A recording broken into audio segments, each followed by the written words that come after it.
Hi friends, எல்லோருக்கும் வணக்கம். எல்லோரும் எப்படி இருக்கீங்களா? நல்லா இருப்பீங்கன்னு நினைக்கிறேன். எனக்கு ஒரே ஒரு சின்ன டவுட்டுங்க ஃப்ரெண்ட்ஸ், சொல்லுங்கள். என்ன சொல்கிறதுனா, இப்போ அடுத்தவங்களோட ஒய்ஃபை பற்றி தப்பாக பேசுனா சட்டத்தில் தண்டனை கிடைக்குமா கிடைக்காதா? நீங்களே சொல்லுங்கள்.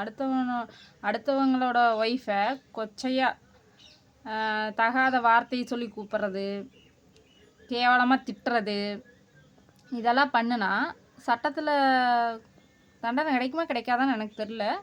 நீங்கள் சொல்லுங்கள், தெரிஞ்சால் சொல்லுங்கள்.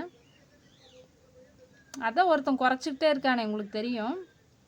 நான் என்ன சொல்கிறேன்னா, நம்ம மேலே தப்பே இல்லாத மாதிரி நம்ம பேசக்கூடாது. நம்ம மேலேயே 1008 தப்பு இருக்குது. அதை நம்ம தொடச்சிக்கணும் ஃபஸ்ட்டு.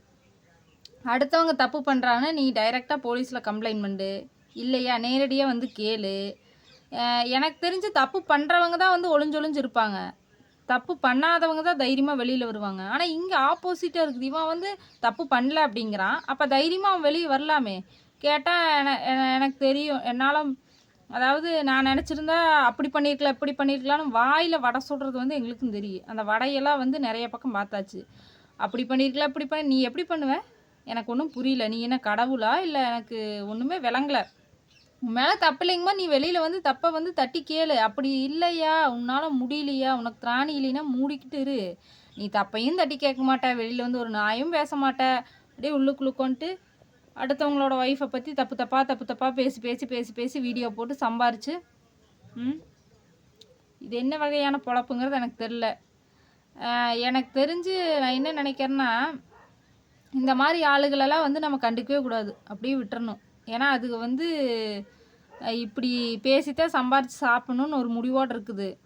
அதுகளை பேசி வந்து நம்மளுக்கும் கெட்ட பேர் வரும். ரொம்ப ஸ்ட்ரெஸ் ஆகி நம்மளுக்கு மனவேதனையாகி நம்ம தான் வந்து ஏதாவது ஒரு, எப்படி சொல்கிறது, நம்ம தான் ஏதாவது ஒரு நோயை வந்து உள்வாங்கிக்கிற மாதிரி அவனையெல்லாம் பேசுகிறது, அவனை பற்றி நினைக்கிறதே வந்து நம்மளுக்கு வந்து ஆபத்து, பெரிய ஆபத்துன்னு நான் சொல்கிறேன். இப்போ நான் யாரை பற்றி சொல்கிறேன்னு தெரிஞ்சிருக்கு உங்களுக்கு ஆல்ரெடி. நான் சொல்கிறேன், பெரிய இவனை மாதிரி என்னமோ பெரிய தேச தியாகி மாதிரி, எந்த தப்பும் பண்ணாத மாதிரி, அடுத்தவங்க தப்பு பண்ணுறது மட்டும்தான் சுட்டி காட்டி பேசுகிற மாதிரியும், அதனால் வந்து போலீஸ் வந்து எங்களை அப்படியே ஆயுள் தண்டனை கொடுத்துரும் அப்படி பண்ணியிருப்பு. அடுத்தவன் மண்ணாட்டி பற்றி பேசுகிற உன்னை வந்து போலீஸ் எதுவும் பண்ணாதா கேட்குறேன் நான்.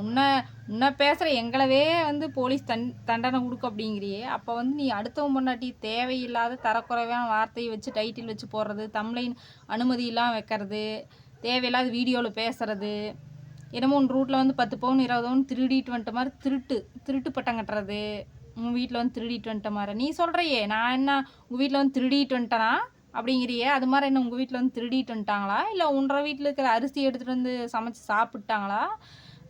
சாப்பிட்றத பற்றி பேசுகிறது, அதாவது உடம்பை வச்சு பேசுகிறது, குண்டாக இருக்கிறங்கிறது, திருடிட்டு வந்துட்டேங்கிறது. எனக்கு வந்து என்ன தோணுதுன்னா, இவன் வந்து ஒரு நேர்மையான வழியில் போகிறவனே கிடையாது, நேர்மையாக பேசுகிறவனும் கிடையாது. நேர்மையாக பேசுகிறவனாக இருந்தால் நம்ம வந்து பேசலாம், அதுக்கு வந்து பதில் சொல்லலாம். அவன் கேள்வி கேட்குறக்கு நம்ம பதில் சொல்லலாம், நம்ம கேள்வி கேட்குறக்கு அவன் பதில் சொல்லுவான். அவன் வந்து ஒரு போக்கு, அவன் வந்து எப்படின்னா அவனுக்கு தேவை அடுத்தவங்கள கொச்சையாக பேசி அதில் வந்து சாப்பிட்ணும். துர்கா காந்தியை பற்றி பேசுகிறக்கு ஆரம்பிச்சிட்டான். எனக்கு தெரிஞ்சு என்ன சொல்கிறேன்னா, நான் இதை வந்து விட்டுறது தான் நல்லது. அவனுக்கு சப்போர்ட் பண்ணுற ஆளுங்க வந்து அவனை மாதிரி கேரக்டராக தான் இருக்கும். ஏன்னா அடுத்தவங்க குடும்பத்தில் வந்து பிரச்சனை நடந்தால் ரசிக்கிற கூட்டம் தான் இதெல்லாம். எப்படா பிரச்சனை வரும் 2 பேரும் அடிச்சுக்குவாங்கன்னு பார்க்குற கூட்டம் தான் அது. சப்ஸ்கிரைபர் வந்து அவனுக்கு கமெண்ட் பண்ணுறவங்க வந்து அந்த மாதிரி ஆளுங்க தான். நல்ல எண்ணம் இருக்கிறவங்களாம் கிடையாது, யாருமே அவனுக்கு கமெண்ட் பண்ணுறதும் கிடையாது. எனக்கு தெரிஞ்சு நான் என்னங்கன்னா, அவனை விட்டுறணும். அவன் சாப்டரவே நான் வந்து எடுக்கக்கூடாது, அவன் நினைக்கக்கூடாதுன்னு நான் நினைக்கிறேன். ஏன்னா அப்போ தான் வந்து நம்ம வழியில் நம்ம போயிட்டே இருந்தோம்னா நம்ம முன்னேறி போயிட்டே இருக்கலாம்.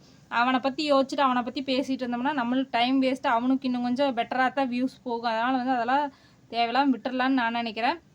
அடுத்தவன் ஒய்ஃபை பற்றி பேசுகிறவன் எவனுமே வந்து நல்ல அப்பா அம்மாவுக்கு பிறந்திருக்க மாட்டான் எனக்கு தெரிஞ்சு. அதாவது உன்னை வந்து பேசுகிறாங்களா, நீ பேசலாம், ஆனால் அவங்க உன்னை எந்த விதத்துலையும் காயப்படுத்தாதப்போ, உன் வீட்டில் வந்து எதுவும் கொள்ளையடிக்காதப்போ நீ வந்து அந்த பட்டம் கட்டுறது வந்து எனக்கு சரியாக படலை. எனக்கு தெரிஞ்சது நான் சொல்கிறேன்.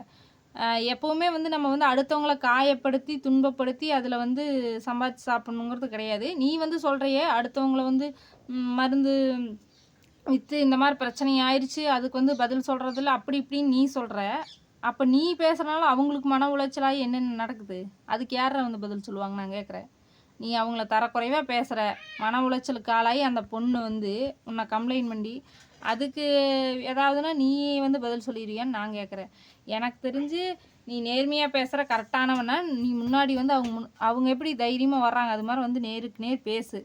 அப்படி திராணி இல்லையா மூடிக்கிட்டு இரு சரியா. அப்படித்தான் அடுத்தவங்க முன்னாடி பற்றி பேசி சம்பாரித்து சாப்பிடுவோம்னா சாப்பிடு. முன்ன விட ஈனப்பிறவி உலகத்துலேயே கிடையாது. ஆனால் வந்து பெரிய தியாகி மாதிரியுமே அப்படியே பெரிய அரசியல்வாதி மாதிரியும் நீ அப்படியே ஆட்கள் கூலி படை வச்சிருக்கிற மாதிரி பேசுகிற. என்ன பிளாக் பண்ணியிருப்ப அப்படிங்கிற என்ன ரவுடிய நீ? என்ன கூலிப்படை ஏவிடுவிய நீ? அப்படியே கேட்குறேன் நான். ஏன்டா நாயே, அதான் லைவ் போட்டு ஆள் வச்சு நான் பார்த்தேன் அப்படிங்கிற என்ன கொண்டங்காரண்ணா? கொண்டம் தானே அது? அந்த பதில் சொல்லிட்டு இருந்தோம் கொண்டம் தானே அந்த லைவில்? அப்படியே பர்சனலாலாம் ஏன் கேட்குறீங்க அப்படின்னு அதட்டுற மாதிரி பேசுனது அவன் தானே? எனக்கு தெரியும், நல்லா தெரியும். இங்கே வேறு இந்த சும்மா இந்த மிரட்டல் உருட்டலெல்லாம் இங்கே வச்சுக்காத.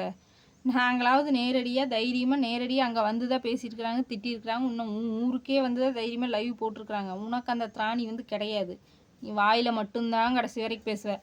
உன் கமாண்டர்ஸே உங்கள்கிட்ட கேட்குறாங்கல்ல, ஏன் நீ போய் கம்ப்ளைண்ட் பண்ணலாம்ல, இத்தனை பண்ணுறான்னு சொல்கிற, ஏன் கம்ப்ளைண்டே பண்ணாமல் வீடியோ மட்டும் போட்டிருக்குன்னு கேட்குறாங்களே, அதுக்கு உங்கள்கிட்ட பதில் கிடையாது. ஏன்னா நீ வந்து நேர்மையான வழியில் போகலை, அதனால் உனக்கு பதில் இல்லை.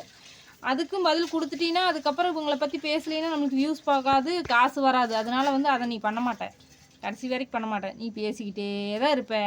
உன்னுடைய பேச்சையும் நிறுத்த முடியாது, உன்னை கண்லேயும் பார்க்க முடியாது. ஒளிஞ்சுக்கிற ஒரு ஈனப்பிறவி. உன்னை வந்து எதுவுமே பண்ண முடியாது. நேருக்கு நேர் மோதிர பிறவியும் கிடையாது நீ. சரி நம்மளுக்கு எதுக்கு அப்படின்னு ஒதுங்கி போகிற நாயும் கிடையாது. நீ வந்து காசுக்காக எந்த எல்லைக்கு வேணால் போய் வீடியோ போட்டு சாப்பிடுவேன். ஆனால் ஒளிஞ்சுக்குவேன், நேரடியாக வரமாட்டேன்.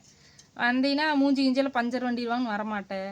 சரி நேரடியாக போலீஸில் போய் கம்ப்ளைண்ட் பண்ணுறதுனால அதுவும் பண்ண மாட்டேன். ஏன்னா உங்கள்கிட்ட அந்த ப்ரூஃபும் இருக்காது. அப்படியே இருந்தாலும் நம்ம பக்கம் நியாயம் இருக்குதுல்ல, அதெல்லாம் நம்ம சொல்லுவோம்ல. அப்புறம் நீ மூக்குடைஞ்சு தான் வரோன்னு சொல்லிட்டு நீ அதுவும் பண்ண மாட்டேன். எனக்கு தெரிஞ்ச என்னென்னா இந்த சாக்கடை திருந்த போகிறதா கிடையாது. இதை பற்றி பேசுகிறது வேஸ்ட்டு. நம்ம வந்து மைண்டு ரிலாக்ஸாக வச்சுக்கிட்டு நம்ம வேலையை நம்ம பார்த்துட்டு போயிட்டு நம்ம லைஃப் பார்த்துட்டு போயிட்டே இருக்கணும். இவன் எவ்வளோ நாளைக்கு போட்டு சம்பாதிச்சு சாப்பிட்றானோ சாப்பிட்டு தொலைட்டு. இவனே என்னமோ அந்த மருந்தெல்லாம் சாப்பிடாதீங்க வேலைக்கு ஆகாதும்பா. அப்புறம் இவனே வந்து அந்த டாக்டர் பேர் ஃபோன் நம்பரெல்லாம் போட்டு முட்டுருவான். மருந்து இங்கே இருக்குது கிடைக்குது போய் வாங்கிக்கிங்க அப்படின்னு இவனே விளம்பரமும் பண்ணுவான், அதையும் சொல்லுவான். இவன் ஒரு சைக்கோ மென்டல் மாதிரி பண்ணுவான். அடுத்தவங்க பொம்பளைங்களை பற்றி பேசிக்கிட்டே இருப்பான். பேசுறீன்னு அவனுக்கு தூக்கமே வராது. அப்படி பேசினா மட்டும்தான் இவனுக்கு வியூஸே போகுது. இவன் நல்லவன் அப்படி நேர்மையானவனா இவன் சும்மா பேசி போட்டாவே வீடியோக்கு வியூஸ் போகணுமே, போகாது. இவன் வீடியோக்கு வியூஸே போகாது. இவன் கப்பலே வாங்கி விட்டாலும் ஏரோப்ளேனே வாங்கி விட்டாலும் வியூஸே போகாது. ஏன்னா அது தருதலைக்குன்னு ஒரு கூட்டமே கிடையாது. சும்மா எங்களை பிடிக்காதவங்க போய் அவன் கமெண்டில் டைம் பாஸ் பண்ணுறாங்க, அவ்வளோதான். ஜஸ்ட் அவ்வளோதான். நம்மளுக்கு இருக்கிற மாதிரி ஃபாலோவர்ஸ் எல்லாம் ஃபேமிலிஸ் எல்லாம் அவனுக்கு எந்த ஜென்மத்துக்கும் கிடைக்காது. உண்மையான நண்பர்களாக கிடைக்கவே மாட்டாங்க. அதனால் வந்து அவனை இக்னோர் பண்ணுறது எனக்கு நல்லதுன்னு நினைக்கிறேன் நான். அடுத்தவங்கள ஒய்ஃபை பற்றி பேசுகிற எவனுமே வந்து நல்ல தாய் தகப்பனுக்கு பிறந்திருக்க மாட்டான். நேருக்கு நேர் எதையுமே சந்திக்கணும். தப்பு எங்கள் மேலே இருந்துச்சுன்னா நீ நேருக்கு நேராக சந்தித்து அதை வந்து தட்டி கேளு. அதை விட்டுட்டு எதுக்கு வீடியோ சும்மா போட்டு எவனோ எங்கேயோ போய் கேட்டு அடிச்சுட்டு கிடக்கு. நம்மளுக்கு என்ன, நம்ம வீடியோ போடுறோமா வியூஸ் வருதா சம்பாரிச்சு சாப்பிட்றோமான்னு நினச்சிட்டு இருக்காத சரியா. சுயநலமாக யோசிக்காத, பொதுநலத்தோடு யோசி. அப்படி இல்லைன்னா வீடியோ போடுறது நிறுத்து. எதுவுமே பண்ண மாட்டேன்னா இந்த மாதிரி ஒரு ஈனப்பிறவி வந்து நம்ம எதுவும் பண்ண முடியாது. இவனை பற்றி பேசினா இன்னும் பேசலாம். எனக்கு பேசுகிற மைண்டும் இப்போதைக்கு இல்லை. நான் என்னங்கன்னா அடுத்தவங்க முன்னாடி தப்பாக தரக்குறவாக பேசுகிறான். இன்னொன்று எதுவுமே நேருக்கு நேர் வந்து இவன் சந்திக்கிறதே கிடையாது, மறைமுகமாக தான் சந்திப்பான். ஆனால் கேட்டால் ரவுடி கணக்கில் பில்டப் கொடுத்துக்குவான். பெரிய அரசியல்வாதி மாதிரியுமே பெரிய நீ பேங்க்கில் என்னென்ன வேலை பிடுங்குறன்னு எனக்கு தெரியும், எல்லாம் தெரியும். நீ மூடிக்கிட்டு இரு சரியா. உன்ற ஒர்த்துக்கெல்லாம் வந்து நீ வந்து இந்த அளவுக்கெல்லாம் பில்டப் கொடுக்க தேவையில்லை. உன் ஒர்த் என்னங்கிறது எங்களுக்கு தெரியும். அடக்கி வாசி, புரியுதா? அடக்கி வாசி, அவ்வளோதான் சொல்லுவேன். ரொம்ப ஆடிக்கிட்டே ஒரு நாளைக்கு கண்டிப்பாக அடங்குவேன். அந்த நாள் வரும், வராமலாம் போகாது. கூடிய சீக்கிரம் வரும், கவலையப்படாத சரியா.